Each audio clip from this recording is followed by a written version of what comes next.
હાય guys, good morning. આજે blog direct હું છે ને મારા પાર્કિંગમાંથી સ્ટાર્ટ કરું છું, કેમ કે હું જઉં છું શોપિંગ કરવા માટે. મેં કીધું ચલો બ્લોગ સ્ટાર્ટ કરી દઈએ. હવે મસ્ત મસ્ત બ્લોગ આવવાના છે, બહાર જવાનું છે તો મેં કીધું ચલો આજથી શુભ શરૂઆત કરીએ. બહુ દિવસ ગેપ લઈ લીધો, બહુ ગેપ લીધો ગાઈસ. વચ્ચે તમે જોયું છે કેટલા દિવસ સુધી મેં બ્લોગ નહીં બનાવ્યો, અને હું બ્લોગ બનાવવાનું સ્ટાર્ટ કરું એટલે કંઈક ને કંઈક અવાજ, કંઈક ને કંઈક ચાલુ જ થઈ જાય છે. મેં ગાડી શીખવાનું ચાલુ કર્યું છે, પણ બહુ રજા, શનિ રવિ રજા લઉં છું, એટલે આજ તો શનિવાર છે એટલે ખબર નહીં હજુ ક્યાં સુધીમાં શીખી રહું છું. પણ હવે એવો જ નિર્ણય લીધો છે, ગાડી ચાલુ કરી છે તો લાયસન્સ આવે, લાયસન્સની એક્ઝામ પાસ કરું ત્યાં સુધી ચાલુ રાખવું છે, મૂકી દેવું નથી. એક વખત પહેલાં બી હું શીખેલી છું, પણ શીખીને પછી મૂકી દીધી, એટલે એમાં છે ને કોઈ મતલબ બન્યો નહોતો. અચ્છા એવું છે. ગાઈસ 12:10 બાકી છે ને મારું શોપિંગ થઈ ગઈ. જો એક વસ્તુ લેવા આવીએ ને 4 વસ્તુ લઈને જઈએ થાય છે. તમે બિલ જોયું ને ગાઈસ, 1500નું બિલ કરી નાખ્યું. મેં વેક્સનો ડબ્બો લેવા આવી હતી અને વેક્સની પટ્ટી લેવી હતી, કેમ કે હું વેક્સને ફેશિયલ, મેનિક્યોર, પેડિક્યોર બધું જાતે જ કરું છું, બહાર નહીં કરાવતી પાર્લરમાં. એટલે એમ થાય 1500 મારા વસૂલ છે. હું બહાર એકવાર કરાવવા જાઉં ને 400 રૂપિયા હાથના, 400 રૂપિયા પગના લે. ઘરે જઈને બતાવીશ કે હું શું શું લીધું છે. એમ અત્યારે તો હવે એકમાં છે ને 5 જ મિનિટ બાકી છે. તક્ષણ સ્કૂલ લેવા જવાનું ટાઈમ થઈ ગયો છે. આપણે ફટાફટ સ્કૂલ લેતા આવીએ.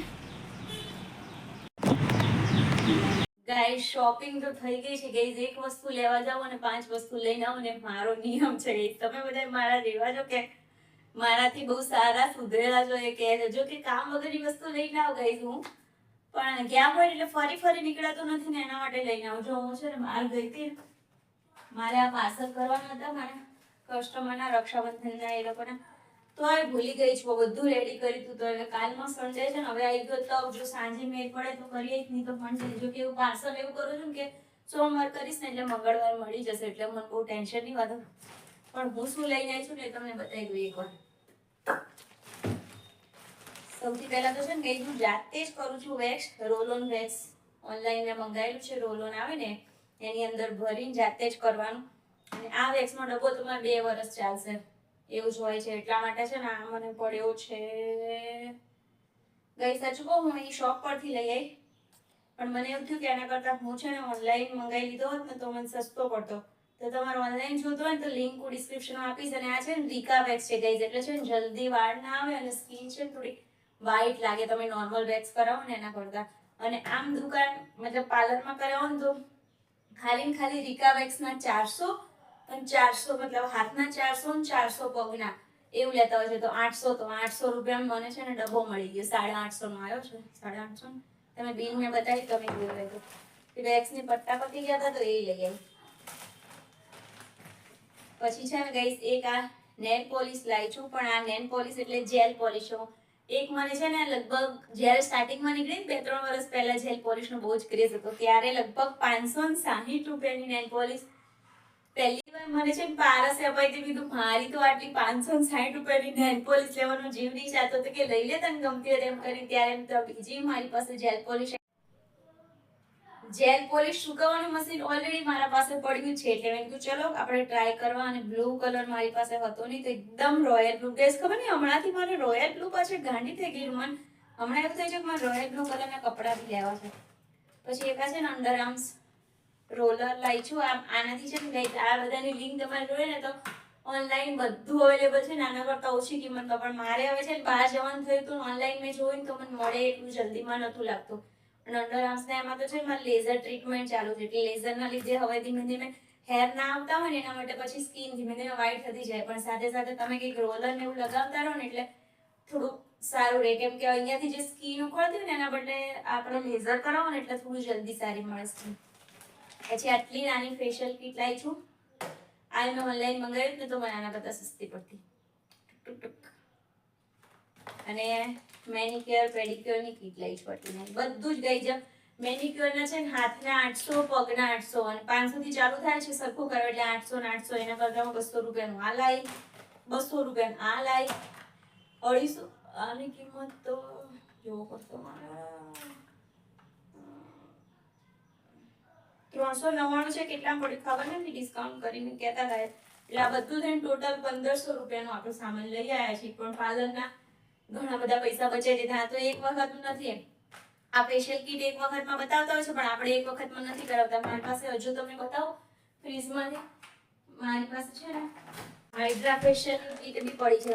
આ જો અહીંયા ચોકલેટનું કશુંક લાગી ગયું છે. આ હાઇડ્રા ફેશિયલ કીટ બી પડી છે. એક વાર મેં કર્યું છે. હવે આપણે પાછું રક્ષાબંધન ઉપર કરી દઈશું આને. એટલે હું છે ને બધું જાતે જ કરું છું. પાર્લરના પૈસા બચાવું છું. જેમ જેમ ટાઈમ મળે મને છે ને હું મારે જાતે કરું ને એમાં વધારે સેટિસ્ફેક્શન મળે છે.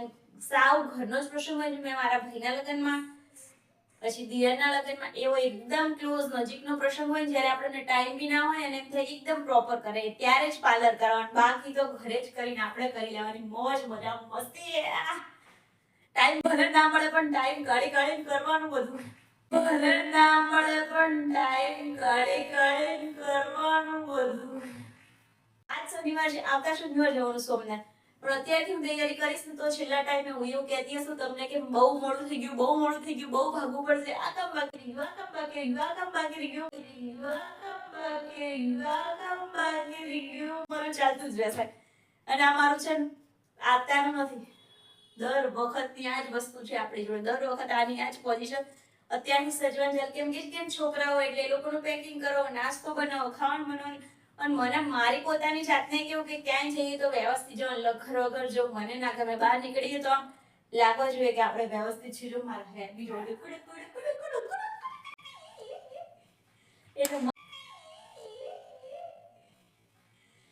એટલે મસ્ત મસ્ત હેર ને બધું છે આપણું. શું કહું છું ના કોઈ એક્સાઇટેડ થઈ ગયા એટલે બધી શોપિંગ કરી. ગઈ એવું નહીં ખાલી કપડાની શોપિંગ, કોઈ બી શોપિંગ ગઈ બધું સાચવીને મૂકી દઈએ. હવે નેલ પોલિશ છે ને એને મારે હવે પેલું યુવી લાઇટ ગોતી પડશે. પછી કરીશ ને તો તમને બતાવીશ કે કેવી લાગે છે. અને બાથરૂમમાં લગાવી દઉં એટલે મૂકી દઉં રોજ લગાવીને. ચલો બાય બાય. હમણાં મળીએ છીએ. કાલ રાત્રે ગઈ મેં છે ને ભૂંગળા બટાકા કર્યા હતા તો ગયા તો જો ભૂંગળા પડ્યા છે. ગઈ એટલું એમ થાય ને કે તેલ વાળું નહીં ખાવું, તળેલું નહીં ખાવું. પછી સાંજ પડે એમ થાય શું જમવા બનાવ, શું જમવા બનાવ, શું જમવા બનાવ. એટલે તળેલું તીખું બીખું કઈ બી બનાવ મન થાય. ભૂંગળા બટાકા ખાઈ લીધા. ગઈ જોડે ખીચડી કરી હતી મેં તો ખીચડી બી થોડી ખાધી. પણ કઈ તળેલું ગઈ જાજો શરીર વધવા માંડ્યું છે પાછું. તો હવે થોડુંક મેનેજ કરવું પડશે ને પછી બહુ વધી જશે ને તો મને ઉતારતા નહીં આવડતું. કેમ કે થોડું થોડું રોજ કંટ્રોલ કરતા આવડે પણ પછી સાથેથી એમ થાય કે હવે બંધ કરતો ખાવાનું બહુ વધી ગયું છે. એવું ના ફાવે, એવું ના ફાવે. એટલા માટે ગઈશ. ચલો વાત તો પછી કરશું. તક્ષને સ્કૂલથી લઈને આવી ગઈ હતી તો એ આવીને છે ને 10-15-20 મિનિટ એની એવી હોય છે કે એને રમવું હોય ને સવારના ટોય ના રમે હોય ને એટલે કપડાં વપડા બદલાઈને હાથ પગ ધોવડાવીને પાણી પીવડાવીને બેસાડે ને તો બેસે. મેં કીધું આવો શૂટ કરી લો પછી પાછું તોફાન ચડે ને તો નહીં કરવા દે. હવે હું હાથ પગ મોં ધોઈ લઉં પછી એને જાવ મારી દઉં. પછી આપણે પાછા કંઈક કરશું તો મળશું. હવે મારે કરવાનું છે એડિટિંગ. આપણો ટાઈમ થઈ ગયો છે એડિટિંગ ટાઈમ. મારે છે ને ફોન ફૂલ થઈ ગયો છે તો હજુ ફોન હું તમને એક વસ્તુ બતાવું ને પછી બધી સીધી લેવા दे दो अभी कोई भी. તક્ષણીમાં હું એવી પેન ડ્રાઈવ છે જે આઈફોનમાં ને એન્ડ્રોઈડમાં બધા ફોનમાં ચાલે. લગાવી દેવાને એમાં ડેટા ટ્રાન્સફર કરવાનો એવું. પણ પછી જ્યારે મને એડિટ કરવાનું હોય ને ત્યારે ફાઇલ જોતી હોય ને ત્યારે પ્રોબ્લેમ તો થાય છે. પણ ફોન ફૂલ થઈ ગયો હોય ને તો કોઈ ઓપ્શન બી નથી એટલે કરતા રહીશું. ફોન ફૂલ અત્યારે બી અહીંયા છે ને બંધ થઈ જાય છે. વચ્ચે વચ્ચે આવે છે કે તમારા શું કહેવાય નો ગાઈસ. તક્ષને પારસ થાય છે કાંકરિયા ચાલવા. પારસ ઓફિસથી આવે એટલે તો બે જણા ઉતારીને આવી ગઈ છું. આપણી રસોઈ બનવાનું ચાલુ છે. એકવાર અંદર જઈને બંધ કરીને ગઈ હતી ગેસ. તો બહુ બ્લોગ નહીં બનાવતી ગઈશ તો આમ ફોન કરવામાં છે ને અમુક જ હાથ એવો હોય છે જેમાં ફાવે છે. એક હાથમાં ફાવ્યું હોય તો એક હાથમાં ના બી ફાવે એવું થાય છે મને. ચલો અહીંયા છે ને શું રસોઈ બનાવ થતું હતું ગાઈસ. ફાઇનલી તો મેં છે ને પારસ જોડે મંગાવી લીધું પછી ઈડલીનું ખીરું. મેં કીધું ઈડલી સંભાર ખાઈ લે. કઈ સૂજી નથી રહી મને ઘરે જમવામાં. બનાવું તો બનાવશું. પછી જો દાળ વઘાર કર્યો મેં. હજુ બાકી છે થોડો મસાલો ને એવું કરવાનું. એ લોકો નીકળવું હતું તો મેં કીધું ચાલો પહેલા ઉતાર દો. ત્યાં સ્કૂટર મૂકવાનું અત્યારે કાંકરિયાને લીધે જગ્યા ના હોય એટલે મારા ઘર પાસે જ છે. ઉતાર દો પછી હમણાં કલાક પછી ફોન આવશે એટલે લઈ આવશું. ત્યાં સુધી જો ડુંગળી ને ગાજર ને એવું બધું નાખું છું અંદર. તો આજે કે ડુંગળી નથી નાખી, તો આપણે પછી રવા દીધી ડુંગળીને અંદર. ચલો ફટાફટથી બનાવી નાખીએ. ગાઈઝ મારી પાસે એક ગોલ્ડન ટાઈમ છે, લોકો ગયા છે ને તો ઇડલી એટલે કેવું ભાખરી રોટલી ભણવાનું હોય નહીં. અને ગાઈઝ મારી એટલી ગંદી આદત છે ને ગાઈઝ, જ્યારે રસોઈ બનાવું ને એટલે મારું આખું કિચન આવી રીતે ભર્યું હોય. મને એમ થાય પછી કરીશ, પહેલાં ફટાફટ રસોઈ બનાવી દઉં. રસોઈ બનાવતો અને ગોલ્ડન ટાઈમ એનો ગાઈઝ ઇસ્ત્રીના કપડાં બી એટલા બધા ભેગા થઈ ગયા છે ને એમ થઈ ગયું છે ક્યારે કરું, આજે કરું, કાલ કરું થાય છે. તો ઇડલી એટલે ભાખરી રોટલી વણવાની નહીં. એટલે મારો હવે પ્લાન છે કે ઇડલી મૂકી દઉં અને દાળ એક બાજુ થતી રહે ને આપણે ફટાફટ ઇસ્ત્રી કરી નાખીએ જ્યાં સુધી એ લોકોનો ફોન આવે ને ત્યાં સુધી. કઈ આટલો બધો ઢગલો થયો છે સંગાતથી ઇસ્ત્રીનો. ચલો બેસી જઈએ આપણે. વાગ્યા છે રાતના 8. ગઈ જો 10 મિનિટ આગળ છે એટલે 8 વાગ્યા છે. ઇડલી સંભાર બંને બને છે. પછી આપણે આપણી ધૂમ મચાવી દઈએ. ચલો ફટાફટ. ગાઈ જો બીજો સ્ટોક આવી ગયો છે ફૂલ ભરીને. જો ગાઈઝ હવે ઘરમાં થોડી વાર વોક કરશું પછી સુઈ જશું. By guys, good night. જય શ્રી કૃષ્ણ, બાય.